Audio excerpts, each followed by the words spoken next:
Bismillahirrahmanirrahim. Selamat datang ke Bank Negara Malaysia bagi sesi taklimat laporan tahunan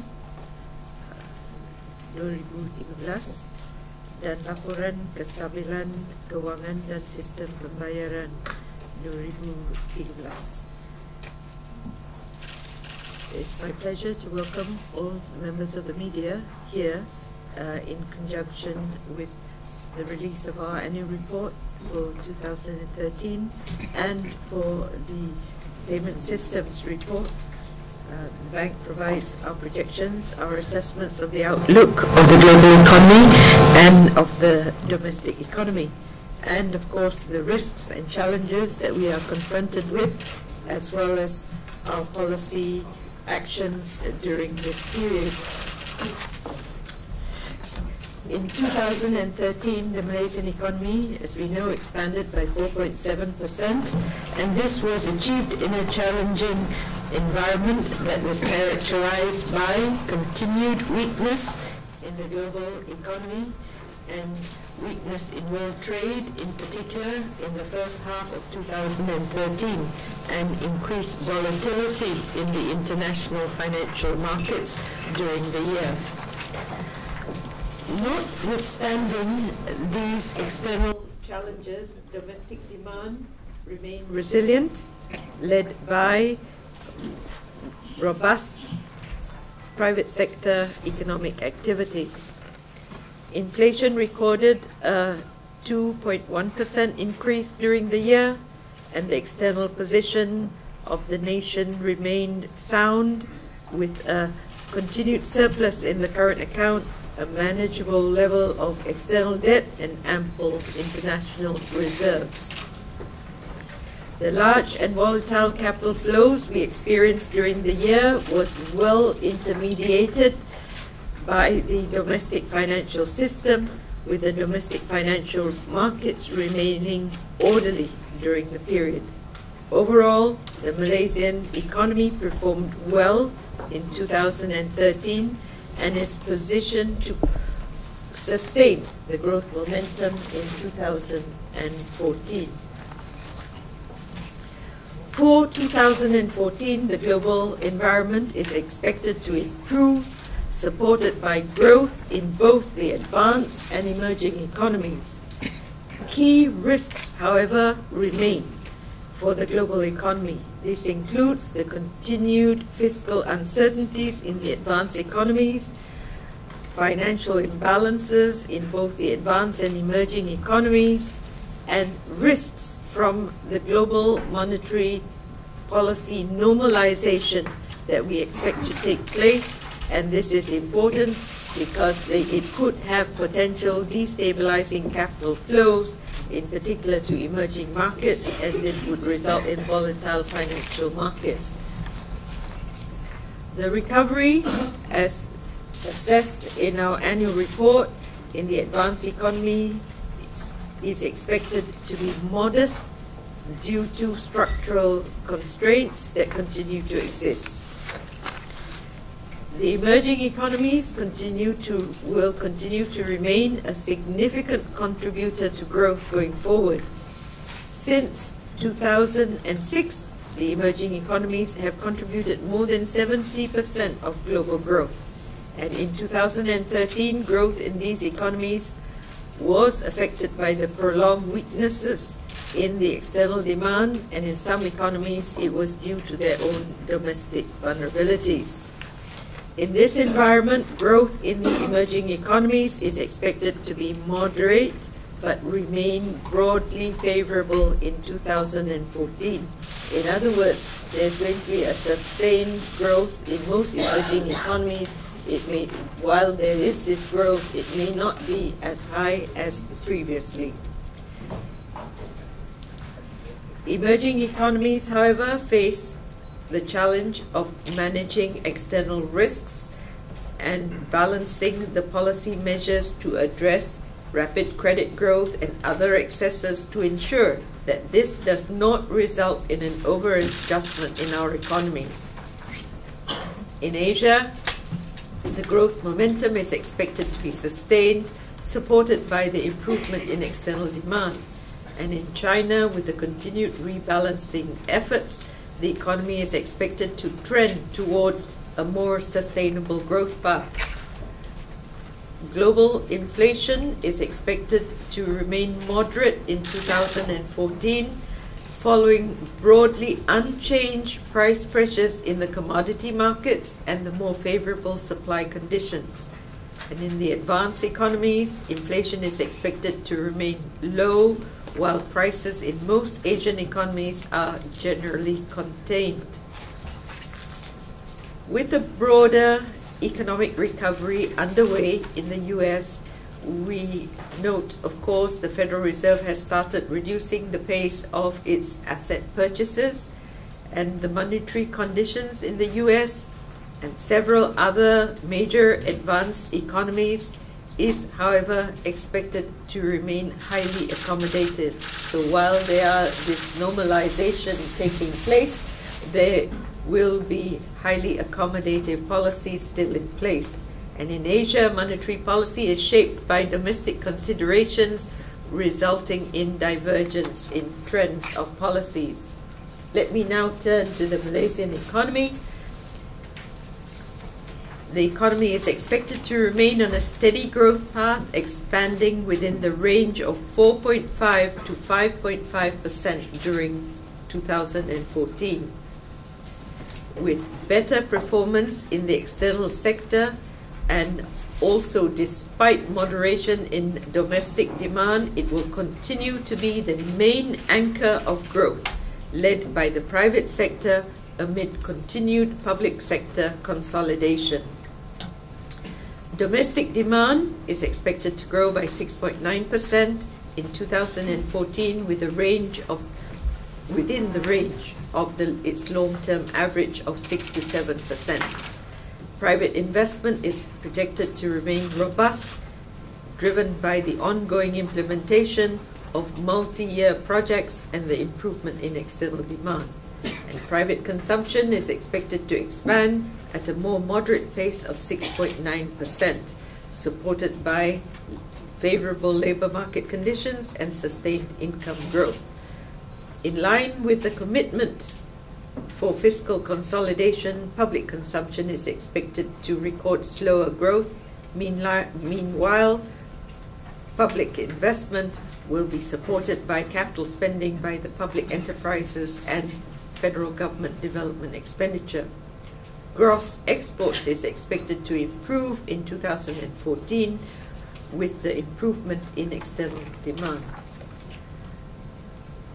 What has been very important for our future growth performance is going forward, the growth in private investment, which is expected to remain robust, growing at 12.6% in 2014. And this is the 5th consecutive year of double-digit growth of investment.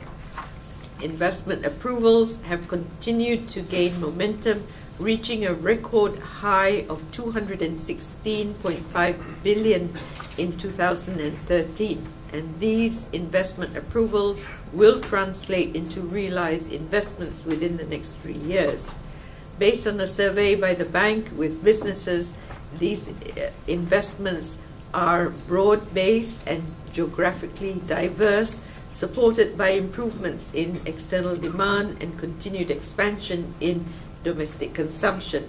There's also ongoing implementation of projects with multi-year horizons.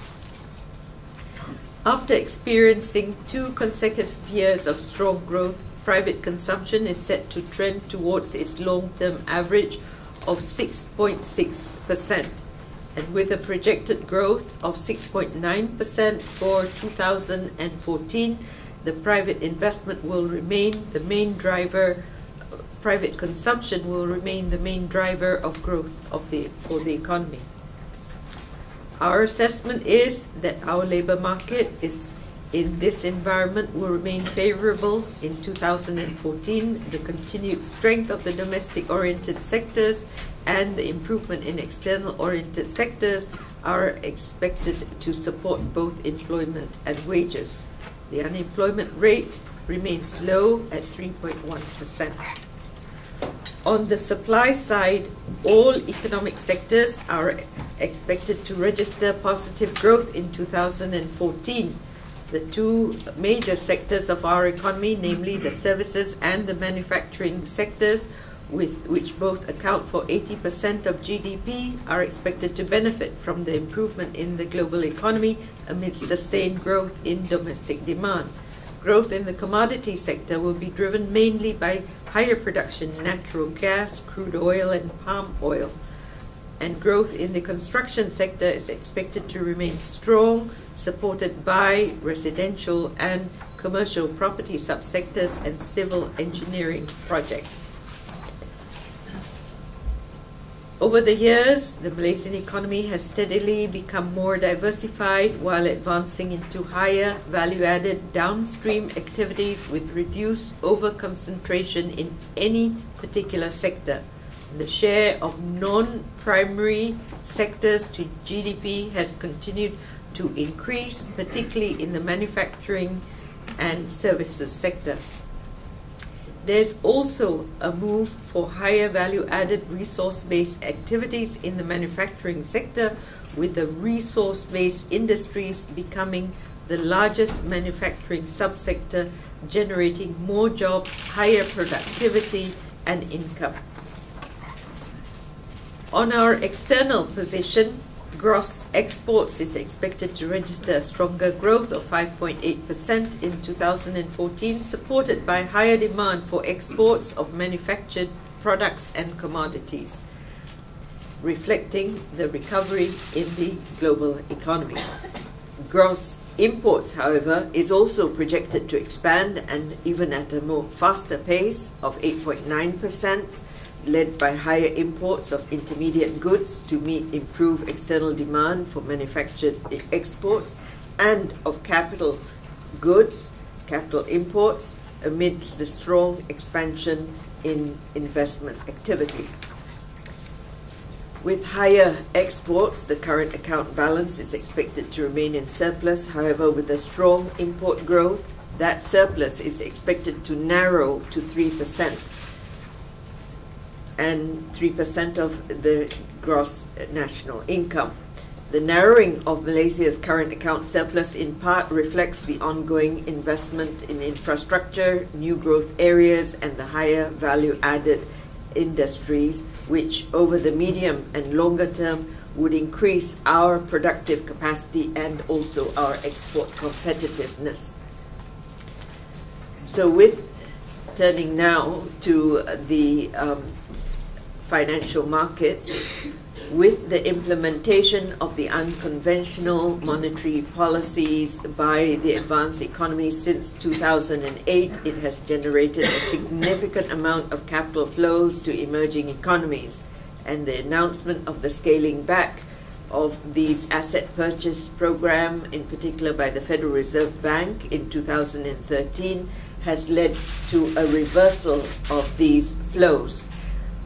For Malaysia, 47.2 billion US dollars inflows was received over the 4.5 years since the introduction of the quantitative easing measures. Out of these inflows, 43% has flowed out during the 3 months over May and August in 2013. And this accounts for 43% of the outflows of 20 billion US dollars. In 2014, global financial conditions are therefore expected to remain vulnerable to changes in market sentiments due to these policy shifts, and the substantial size of quantitative easing undertaken by the central banks in the advanced economies and the eventual exit from these policies is expected to increase the volatility in the financial markets. And the potential for contagion has also risen as a result of the increasing interlinkages in the global financial system. Our immediate challenge is to ensure that the market adjustments remain orderly, that is, the market adjustments to these volatile inflows and outflows. The financial reforms and efforts to develop our financial system over this decade has improved the resilience of the Malaysian financial system to withstand this volatility. There's now stronger and well-capitalized financial institutions, deeper and well-diversified capital markets, greater exchange rate flexibility, and ample international reserves. There's also a wider range of policy instruments, that is, monetary policy instruments, robust surveillance mechanisms that are in place, and also stronger regional cooperation and collaboration. The ringgit has been affected by these shifts in global liquidity, and despite the highly volatile environment, ringgit adjustments throughout the year has remained orderly, and in 2013 and thus far in 2014, the ringgit has depreciated by 6.7% against the US dollar, and it has moved very much in line with the other regional currencies, which has also depreciated in the range of 0.2% to 14%. More broadly, the ringgit remained relatively stable against the currencies of our trading partners. Our international reserves have remained ample and were supported by the surplus in our current account. The increase in reserves also reflected inflows of foreign direct investment as the economic performance and growth prospects continue to improve. And these inflows were partially, however, offset by outflows of direct investment abroad, portfolio investment, and the continued extension of trade credits. The reserve level is sufficient to finance 9 months of retained imports and 3.3 times of short-term external debt. Headline inflation in 2014 is expected to average higher in the region of 3 to 4%. The projected higher inflation largely reflects domestic cost factors as well as potential supply conditions in light of adverse weather conditions. However, subdued external price pressures and moderating domestic demand conditions would contain the implications of these cost and price adjustments on inflation. In addition, the strengthened enforcement of the existing Price Control and Anti-Profiteering Act of 2011 and the Competitions Act of 2010 would limit profiteering activity. Inflation could remain above its historical average of 3% in 2015 due to the implementation of the Goods and Services Tax, that is the GST.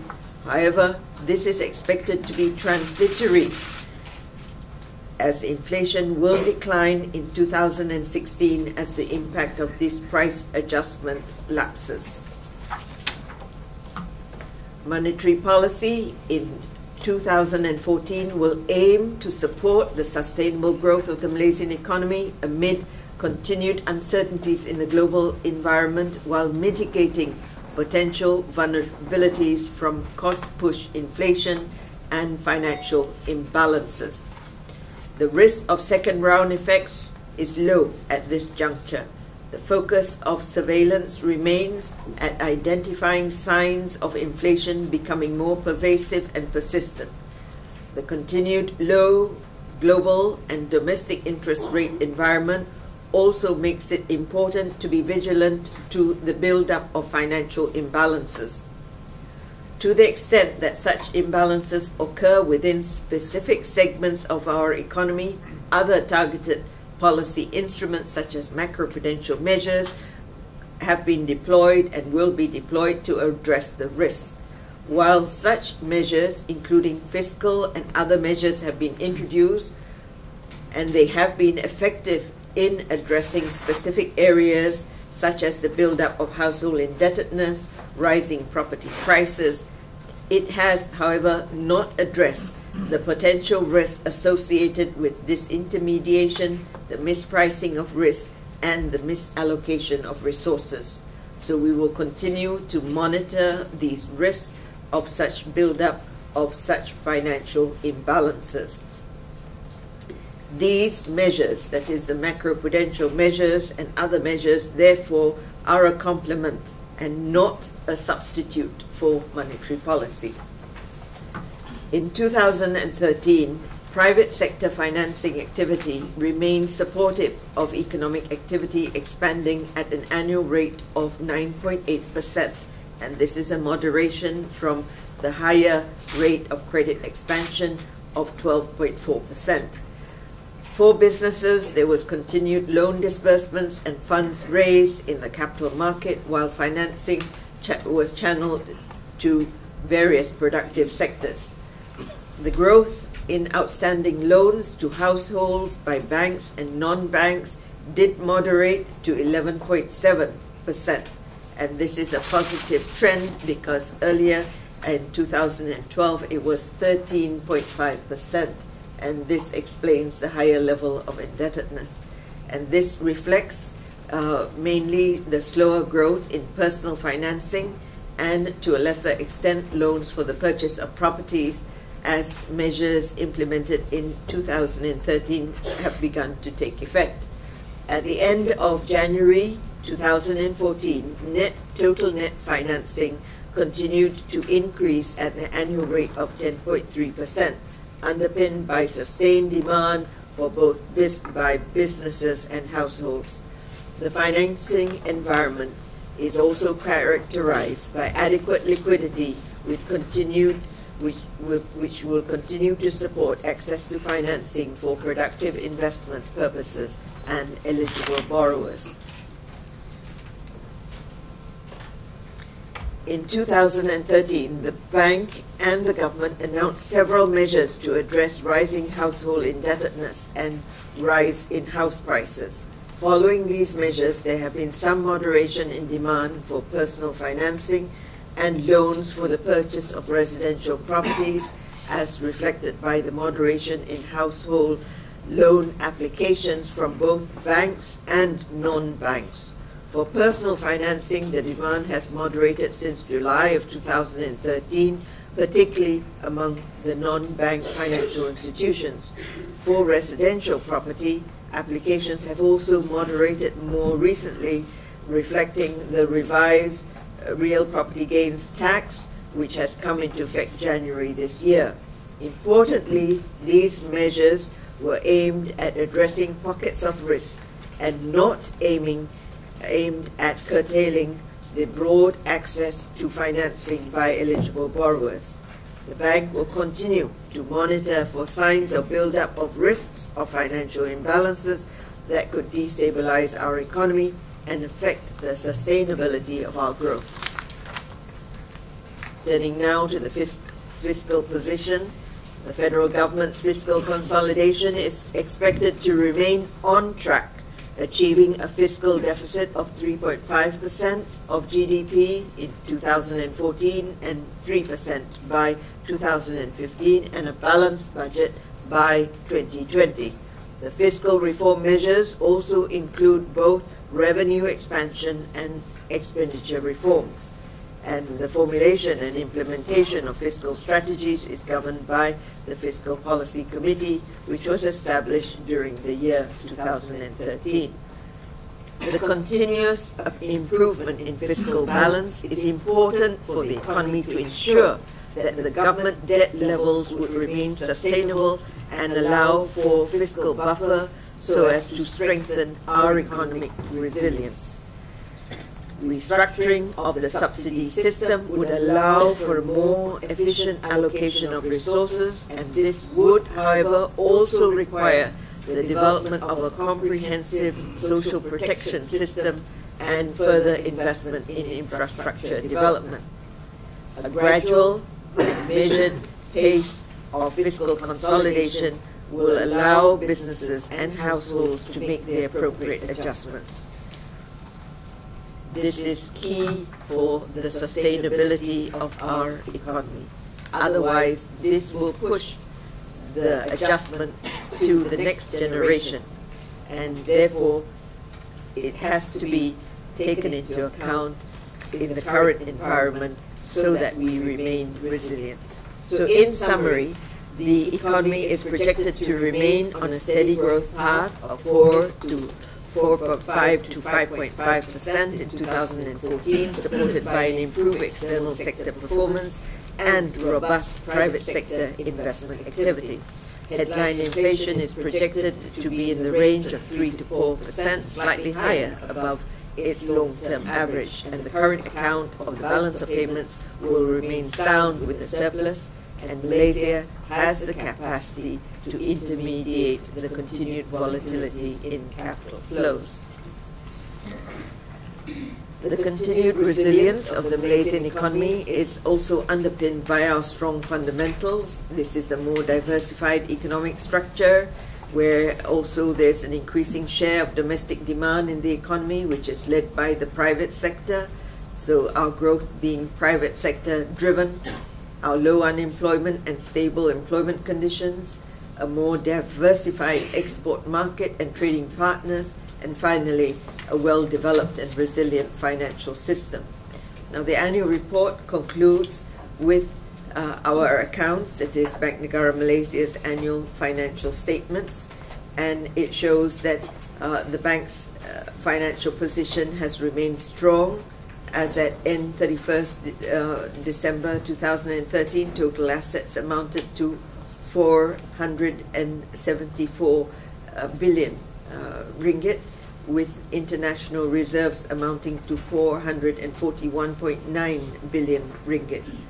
And the bank recorded a net profit of 5.46 billion ringgit, of which 3.9 billion was transferred to the risk reserves, and 1.5 billion is proposed as dividends for the federal government, and the remaining 56.2 million to be transferred to our General Reserve Fund.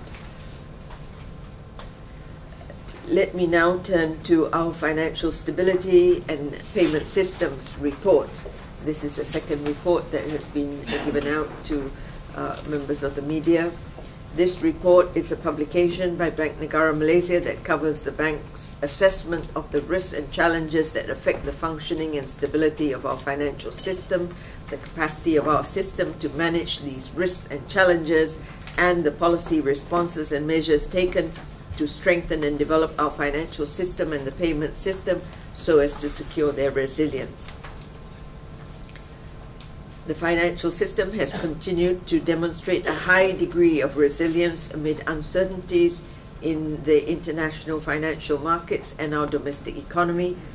During the capital flow reversals, orderly conditions were preserved in our financial markets. Indicators of financial soundness also continue to be sustained at strong levels, and based on updated macro stress tests conducted by the banks and insurers both at the system and institutional levels have demonstrated sufficient earnings and capital buffers to weather extreme macroeconomic and financial conditions without breaching the regulatory minimum capital levels. Higher regulatory capital standards under Basel III reform package were implemented in Malaysia beginning in 2013, that is January 1st, and banking institutions continue to maintain strong capital positions under Basel III capital standards, well above the regulatory minimum required in 2013 and 14.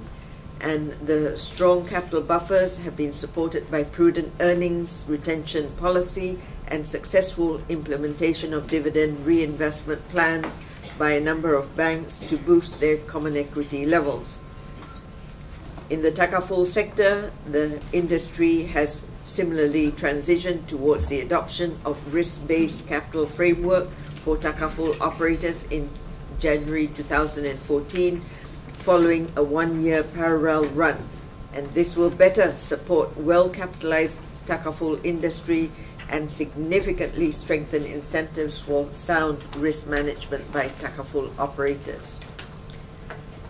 Overall, household debt, as was mentioned, moderated for the third consecutive year since 2010, mainly due to slower growth in personal financing by non-banks. Of importance has been the continued growth in household financial assets, which continue to expand. The combined effects of the incremental measures introduced by the bank since 2010 to curb the excessive household indebtedness continued to be observed, particularly in reducing vulnerability of lower income groups. Household loans from the banking sector continued to improve in quality across all segments, with delinquencies remaining low and continue to trend downwards. The level of household indebtedness is expected, however, to remain high due to the strong demand for credit, particularly for housing and car financing, which accounts for 61.8% of household borrowings. As measures to increase the supply of affordable housing and to improve public transportation take firm hold, the demand for credit for this purpose will moderate, and hence the level of household indebtedness will start to slow, and this is what we expect going forward into the future. In addition, as measures to rein in excessive household indebtedness are already in place, the risks of financial stability are expected to remain well contained, and moreover, financial institutions have also maintained strong underwriting standards and sufficient capital buffers to absorb potential losses from extreme conditions. The bank will also continue to intensify financial education programs in collaboration with AKPK to encourage responsible borrowing and prudent financial management. The financial markets, the deeper and more diversified domestic financial markets, supported the smooth intermediation of short-term and two-way capital flows during the year, while containing sharp movements in asset prices and yield. Domestic institutional investors had an important role providing strong support to the domestic bond market and the sell-off by non-residents over the period May to September in 2013. Banks, pension funds, and insurance companies in particular absorbed the securities during this period, preserving market liquidity and valuations. So it's very important that Malaysia has significant numbers of institutional investors that help to maintain orderly market conditions. The external exposure of financial institutions and risk of contagion to domestic financial stability also continues to be limited. Counterparty risk from claims by Malaysian financial institutions on their external parties remain manageable, mostly comprising of external claims on Asian economies, reflecting the expansion in intra-regional trade and overseas operations of Malaysian banks. Risk from the potential deleveraging activities by foreign financial institutions, in particular by European financial institutions, continue to remain low and have subsided since the peak of the global financial crisis. And banks also continue to proactively manage their foreign currency mismatch positions. The banking system foreign currency funding gap remains small at 0.2% of total capital, with a surplus recorded in US dollar liquidity as at end 2013. The bank's regulatory legal framework, that is the Financial Services Act 2013 and the Islamic Financial Services Act 2013, came into force June of 2013 and includes the elements of a prudential framework for financial groups.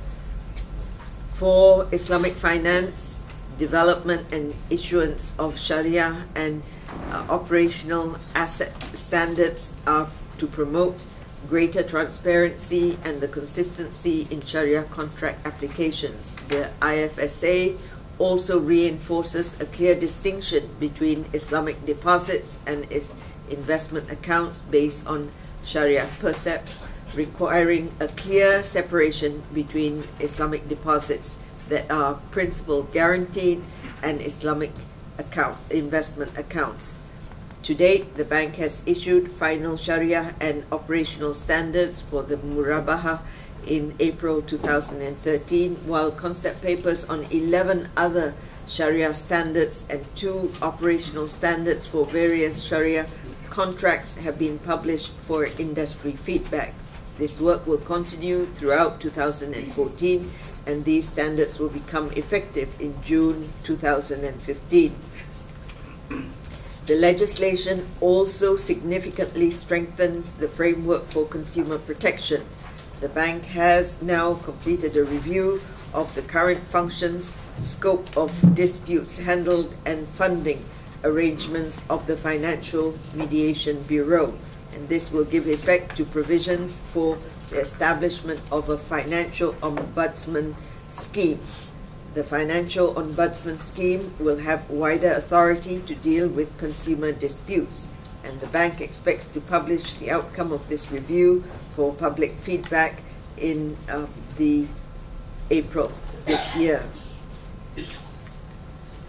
The bank has also continued to pursue market-based reforms to promote greater efficiency and transparency in financial intermediation.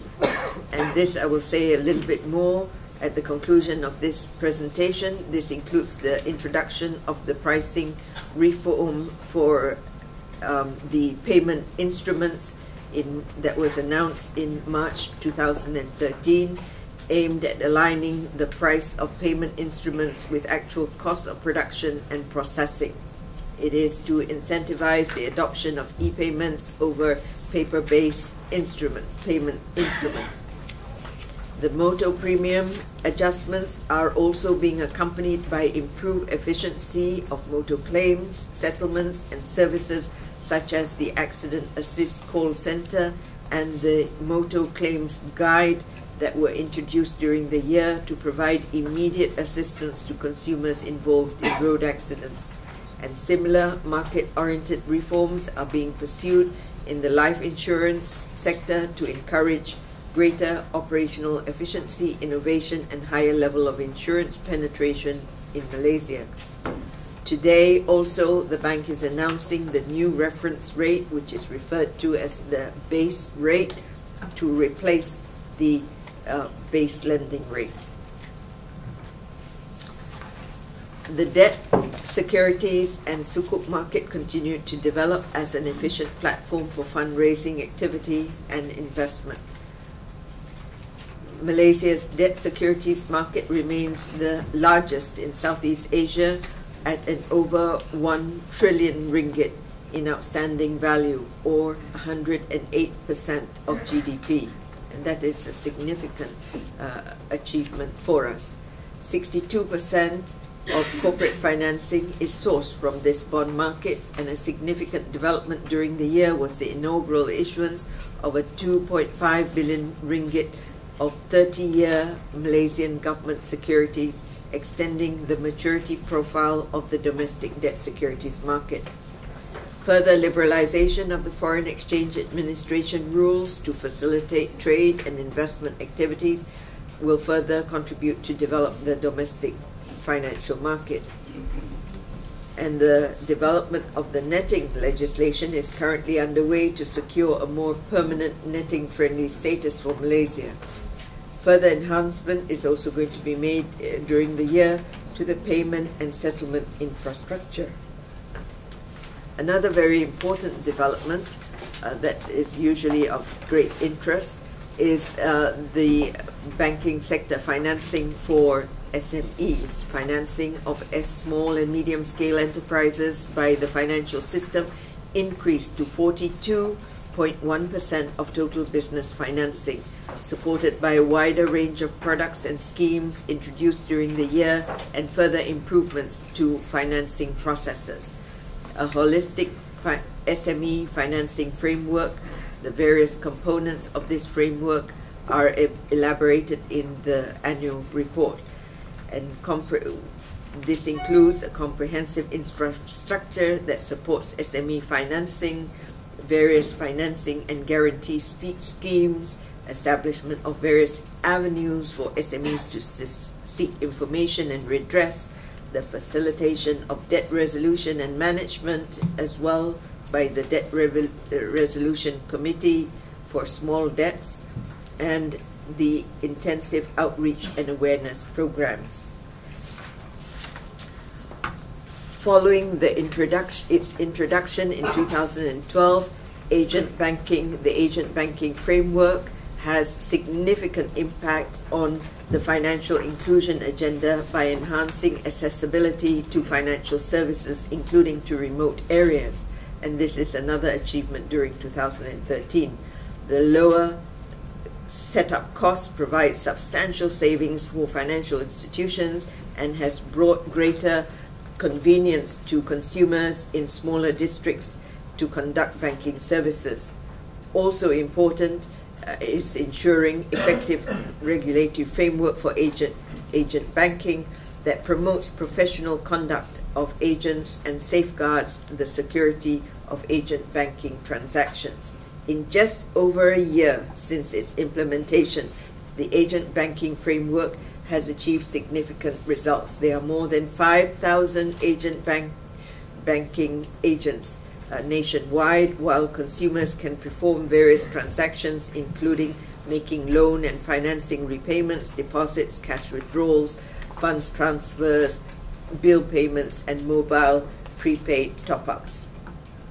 All districts, and that is daerah and parliamentary areas, now have access to basic banking services. All sub-districts, that is mukims, served has increased to 92% and has exceeded the target of achieving 90% by 2014. During the year, the transactions are worth 1.6 billion ringgit by the agents, and there were 13.8 million transactions in all. And this is very significant because the average size of these transactions are small, and for it to amount 1.6 billion is a significant progress. Reforms undertaken in the money services business industry has achieved wider access for the public to authorized remittance service providers, with significant improvement in record keeping. And this has contributed to a significant increase of outward remittances through formal channels, which has risen by almost threefold to 25 billion ringgit in 2013 from the volume recorded in 2008. So this is quite significant. They are now going through the formal channels. There are now more than 1,800 access points nationwide, including in the rural and underserved areas, for individuals and businesses to conduct remittance transactions, many of them provided by non-bank remittance service providers through their branches and authorized agents. And the provision of more innovative and convenient mobile and internet remittance services by several larger and more established remittance providers have continued to contribute to the steady increase in the outward remittances. The domestic banking groups, if we look at their footprint, it is the regional footprint. They have a presence in all ASEAN countries, 10 ASEAN countries, and 22 countries worldwide. Sukuk continued to show commendable growth despite a challenging environment, and total sukuk outstanding originating out of Malaysia grew by 10% to 158 billion US dollars. And then further liberalization of the foreign exchange environment has accelerated Malaysia's evolution as a multi-currency sukuk issuance marketplace. From 2006 to date, 20 foreign currency sukuk have been issued out of Malaysia, and 11 foreign issuers have issued ringgit-denominated sukuks. During the year, the government issued the first government investment issue based on the Murabaha concept, appealing to a wider domestic and international investor base for sovereign sukuk. We also have stronger safeguards against threat of money laundering and terrorist financing. This relates to amendments of our legislation, that is in progress, to ensure comprehensive coverage of the legal legislation against the money laundering threats and to strengthen enforcement powers to support effective actions by law enforcement agencies against such offences. Further progress was also made during the year in achieving widespread adoption of e-payments, and since the commencement of the new pricing since May of 2013, interbank gyro transactions volume grew at a higher rate of 6% compared on a month-on-month basis from May to December, compared to 2% in the previous year, and checks actually declined at a slightly faster pace of 3.3% in 2013.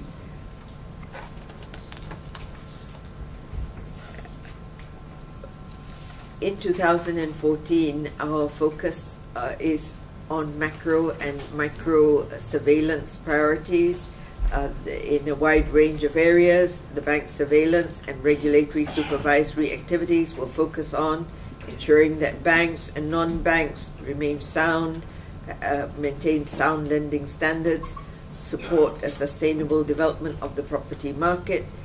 We will monitor developments in the household and business leverage positions. We will focus on ensuring the risk appetite and business strategies of financial institutions are aligned with prudent risk-taking and enhanced domestic and regional crisis management arrangements that will be in strong, close coordination with other domestic and regional regulatory authorities and agencies, and this includes having a contingency plan. So that concludes the report on the press conference, and I have two announcements to make. Today, I wish to announce the introduction of the new reference rate framework effective from 2nd January 2015. The base rate will replace the base lending rate for the pricing of all new retail loans tied to a reference rate. For corporate loans, financial institutions will continue to have the flexibility to determine the choice of an alternative reference rate other than the base rate. The base rate will comprise of two components: the relevant benchmark cost of funds for pricing and the SRR. Other pricing components will be included in the spread, which would be positive at all times. This will include the costs arising from credit risk, liquidity risk, operating costs, and of course their profit margin. Greater transparency in the factors explaining the changes in the base rate will allow borrowers to make more informed decisions.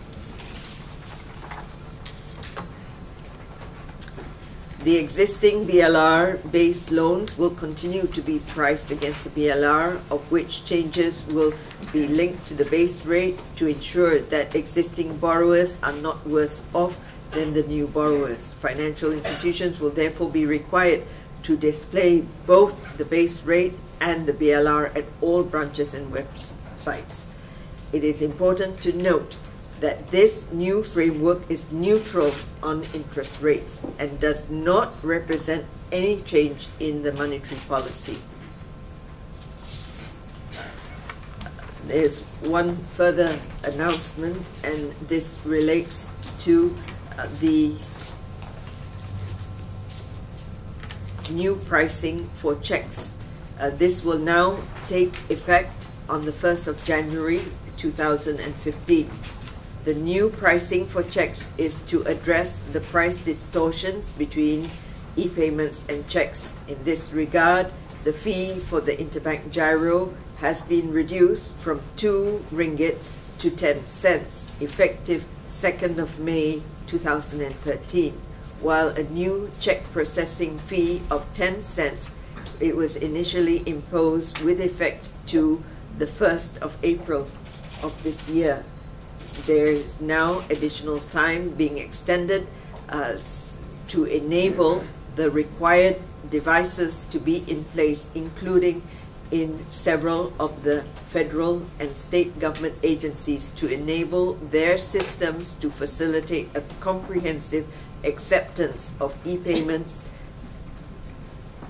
So therefore, the effective date for the imposition of the 50 cents check processing fee will now be effective beginning 1st of January, so that 9 months is given for all the devices to be in place at all the government and federal and state level government as well as other government agencies. This includes Inland Revenue, EPF, and so on, in all their offices throughout the country, because we do not want to penalize members of the public who go to these places ready to pay by electronic means and the devices are not there. So we have many special schemes, and this process is going to be driven by MyClear, and we expect that within 9 months all these devices will be in place, and so this will be the time when the adjustment is made. We want it to be noted that the cost of processing these checks to us is 3 ringgit, and therefore this is still being significantly subsidized at 50 cents. And this will therefore not represent an increase in cost of transactions, because members of the public have an alternative choice of paying only 10 cents if they use the electronic means of payments. Thank you very much, and the team from Bank Negara is here now, and they are very pleased to respond to questions that you may have.